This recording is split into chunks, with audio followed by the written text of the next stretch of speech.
Do you dread doing homework? Do you steer clear when it's study time? You're definitely not alone.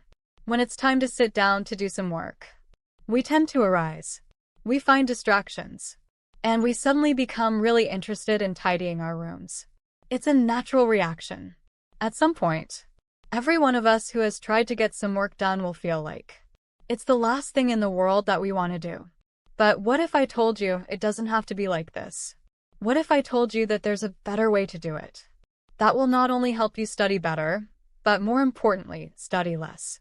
Yes, study less. Studying itself is a dull and boring chore. No one wants to spend more time studying that they needn't do. But what if we can create the conditions in your body and external environment to successfully learn and retain information better and faster? Learning effective study techniques can ensure that you're fully prepared for your test, midterms, and exams. Because when you know what works, you can approach any project with confidence and can crush any test anxiety. The strategies that I'm about to share with you have improved not just my test scores, but my mood and my whole entire outlook towards studying. It has improved my life. So I hope you will also benefit from them and discover which type of studying works best for you. There are massive benefits in setting aside some focus time during your day. I like to start my focus time at around 7 p.m. It's when I've just had my dinner. I'm done with all of my after-school classes and I'm ready to settle in and do some work. In the beginning, I didn't really have a schedule, and I just did my homework whenever I had time. But then there were always interruptions after school activities. My favorite show and even dinner time, and every day, it will be different. It was quite disorganized, and I ended up not finishing some of my work on time. At times, I had to stay up until really late. And of course, I won't have enough sleep. This will go on for days. Unfortunately, it affected my grades, my schedule, and even my overall mood. Nowadays, I make sure I am more organized with my time. And I make sure my family member knows that it is my study time. So there is back that time as well.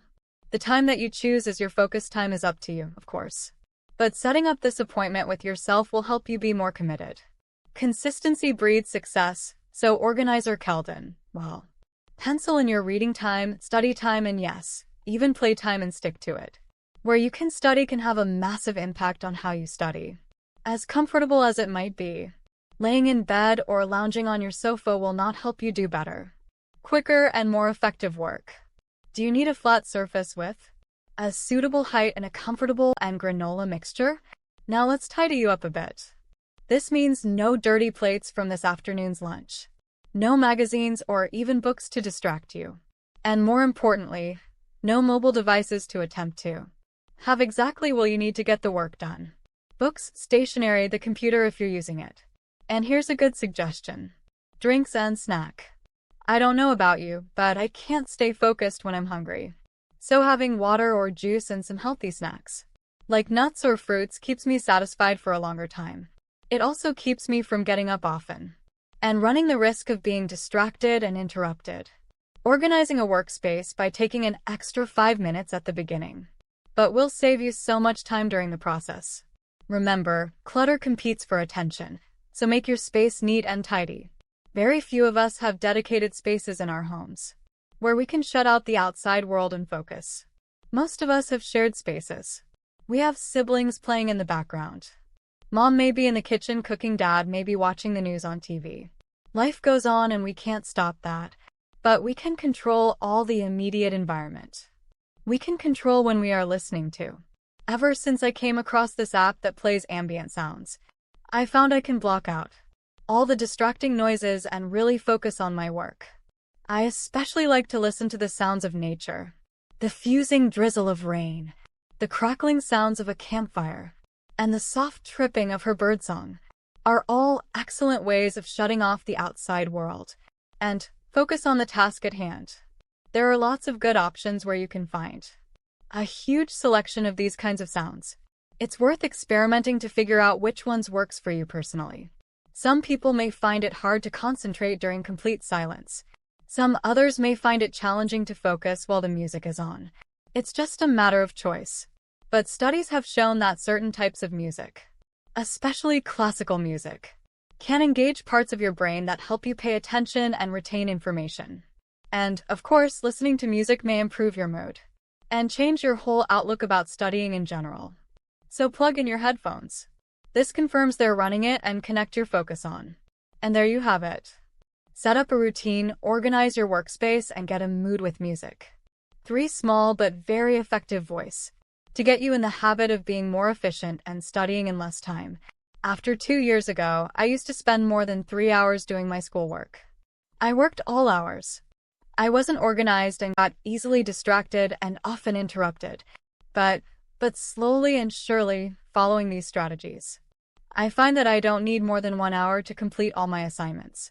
That's something I'm proud to accomplish. I would like to share with you today. But I'm not here to convince you that every minute I spent studying is full of fun and laughter, and that there's nothing else I'd rather do with that time. No, I'm also human and still a kid too. But we have to do it no matter what. We just have to make the best of the situation and find ways to improve on it. So it's important that we develop these skills, because it will benefit us for life. Some of us will truly never enjoy studying, and that's okay. But when you follow these strategies and put some work into scheduling your time to be more effective, it means you can spend less time studying, less time suffering at a blank page, and less time worrying about the book you haven't opened yet. And when you spend less time doing all that, it means you get to spend so much more time doing the things that you do enjoy. More time for friends or time for games or laughter. And more time to just live your life. Effective learning starts with the right attitude and a good strategy. Indeed, it can transform studying from a punishment to an opportunity to learn. So let's set ourselves up for success.